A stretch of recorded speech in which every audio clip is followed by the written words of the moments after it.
गरीब पर गर्मी का कहर। तपती गर्मी में सुरेश रोज मजदूरी करने जाता था। एक तो कड़ी धूप और सूरज का पारा 7वें आसमान पर था। उस तपती गर्मी में सुरेश ईंट भट्टे पर ईंट बनाने का काम करता था। ये लो 150 रुपए। मालिक, ये तो बहुत कम है। धूप कितनी तेज है। इतनी तेज धूप में कड़ी मेहनत करते हैं हुजूर। कम से कम 300 रुपए तो दे देते। नहीं, इतना ही ठीक है। ये ले लो, वरना ये भी नहीं मिलेगा। तपती गर्मी में सुरेश और उसका परिवार ठंडा पानी पीने को तरस जाता था। उसकी 6 साल की बेटी आंचल उससे बार बार फ्रिज लाने की जिद करती। पापा, मुझे भी फ्रिज का ठंडा पानी पीना है। बेटी, मैं फ्रिज कहाँ से लाऊं? वो तो बहुत महंगा होता है। मैं तेरे लिए घड़ा ला दूंगा। नहीं पापा, मुझे घड़ा नहीं चाहिए। मुझे तो फ्रिज का ठंडा पानी ही पीना है। ठीक है बेटी, मैं फ्रिज ला दूंगा। पापा, गर्मी के कारण रात भर मुझे नींद नहीं आती है। हमारे घर में कूलर तो दूर, एक पंखा भी नहीं है। मुझे भी कूलर की ठंडी हवा में सोना है। मैं रात को घर में पोछा लगा दूंगी, जिससे घर ठंडा हो जाएगा। तुम सो जाना। नहीं, मुझे तो कूलर ही चाहिए। दूसरे दिन सुरेश एक कबाड़ी वाले के यहाँ से उधार पर एक फ्रिज और एक कूलर ले आता है। अरे वाह, अब मैं फ्रिज का ठंडा पानी पीऊंगी और कूलर की हवा में आराम से सोऊंगी। भैया, मैं हर महीने 100 रुपए देकर तुम्हारा उधार चुका दूंगा। ठीक है भैया। कबाड़ी वाले का उधार चुकाने के लिए सुरेश रोज तपती धूप में दुगनी मेहनत से काम करता। एक दिन सुरेश जब काम से घर लौटा तो उसकी तबीयत ठीक नहीं थी। आज तबीयत कुछ ठीक नहीं लग रही है। आप आराम कीजिए, ज्यादा काम करने की वजह से थकान हो गई होगी। सुरेश उस दिन बिना खाना खाए सो जाता है। अगले दिन वो सोकर नहीं उठता। उठिए, आज काम पर नहीं जाना क्या? माला की बात का सुरेश कोई जवाब नहीं देता है। माला सुरेश के सिर पर हाथ रखती है। अरे, आपको तो बहुत तेज बुखार है। माला सुरेश को दवाई लाकर देती है, लेकिन दवाई से भी सुरेश को आराम नहीं मिलता है और उसका बुखार बढ़ता ही जा रहा था। माला सुरेश को एक रिक्शे पर बिठाकर डॉक्टर के पास ले जाती है। इन्हें लू लग गई है, मैं कुछ दवाइयां लिख देता हूं, इन्हें दे दीजिए। माला सुरेश को लेकर घर आती है, लेकिन दवाइयां लेने के लिए उसके पास पैसे नहीं थे। माला पास की सोसाइटी में नौकरानी का काम करती है। मालकिन, 1,000 रुपए उधार दे दीजिए। मेरे पति की तबीयत बहुत खराब है। मेरे पास दवाइयों के लिए पैसे नहीं है। अभी पिछले महीने भी तुम्हें उधार दिए थे। तुम्हारा हर महीने का यही नाटक है। मालकिन, आप मेरी सैलरी से काट लेना। ये लो 400 रुपए। उन पैसों से माला दवा लेकर घर आ जाती है और सुरेश को दवा खिला देती है। सुरेश के सिर पर ठंडे पानी की पट्टी कर देती हूँ। लेकिन माला जब फ्रिज से ठंडा पानी लेने जाती है तो पानी बिल्कुल भी ठंडा नहीं था। हे भगवान, कबाड़ का फ्रिज भी कितने दिन तक चलता। ये देखकर आंचल रोने लगती है।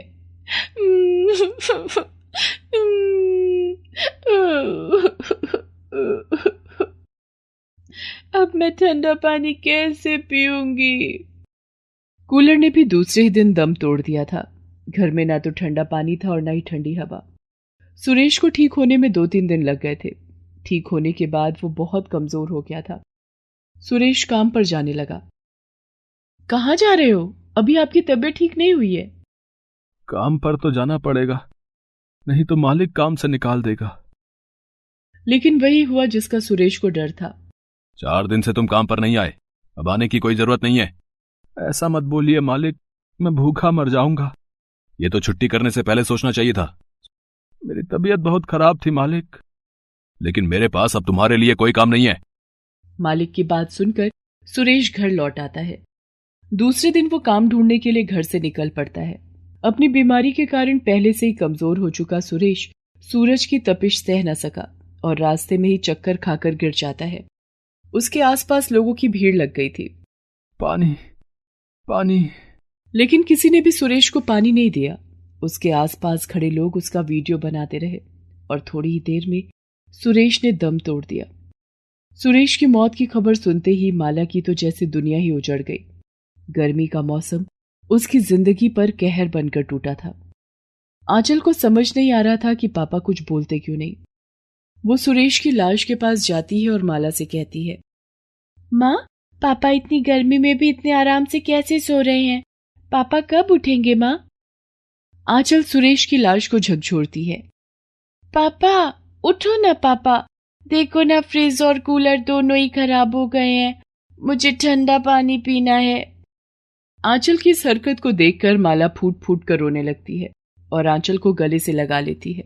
एक दिन, फ्रिज और कूलर के पैसे वापस कर दो। भैया फ्रिज और कूलर तो दूसरे दिन से ही खराब पड़ा है।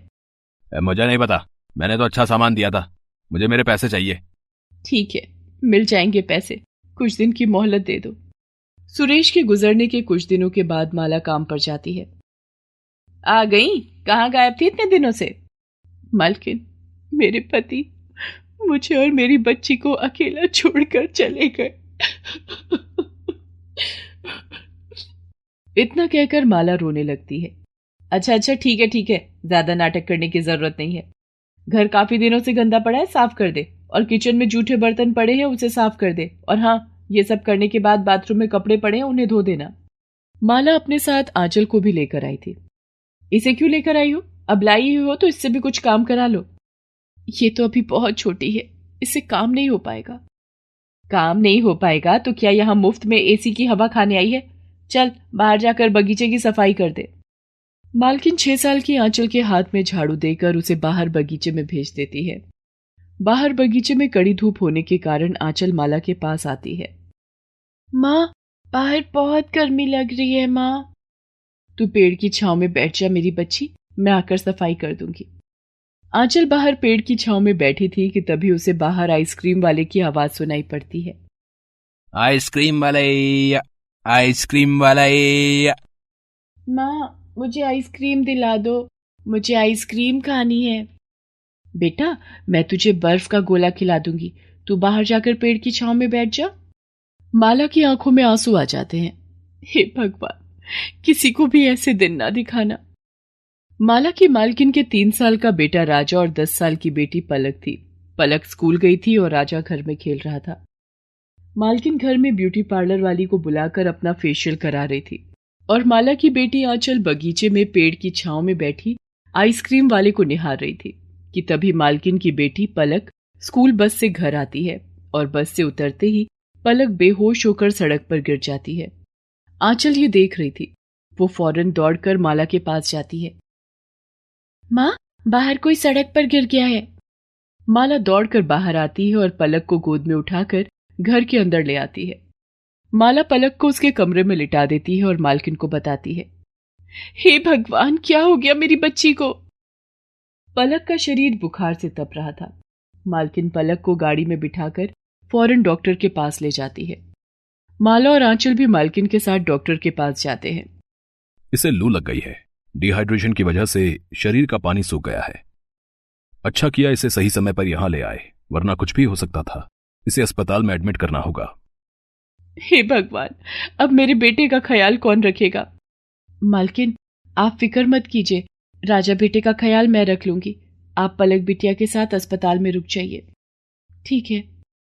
2 दिन बाद अब आप पलक को घर ले जा सकते हैं। मालकिन पलक को लेकर घर आती है और 2 दिनों तक माला मालकिन के घर पर रहकर बेटे राजा का अच्छे से ख्याल रखती है। माँ, यहाँ कितनी ठंड है ना, कितना अच्छा लग रहा है ना, बाहर कितनी गर्मी है, मुझे अपने घर नहीं जाना है माँ। माला की मालकिन आंचल की सारी बातें सुन लेती है। माला, मुझे समझ नहीं आ रहा है कि मैं तुम्हारा एहसान कैसे चुकाऊंगी। मैंने हमेशा तुम्हारे साथ बुरा बर्ताव किया, लेकिन तुमने मेरे बेटे की देखभाल की और मेरी बेटी की जान बचाई। मालकिन माला को एक फ्रिज और एक कूलर गिफ्ट करती है। मैंने ऑनलाइन ऑर्डर कर दिया है, सारा सामान कल तुम्हारे घर पहुंच जाएगा। ये तुम्हारा गिफ्ट है, परेशान मत होना, तुम्हारी सैलरी से नहीं काटूंगी। नहीं मालकिन, हमें इसकी जरूरत नहीं। इनकार मत करो माला, नहीं तो मैं समझूंगी कि तुमने मुझे माफ नहीं किया। माला की आंखों में आंसू आ गए। इस भयानक गर्मी में ठंडी हवा में सोने और ठंडा पानी पीने के लिए उसे बहुत बड़ी कीमत चुकानी पड़ी थी।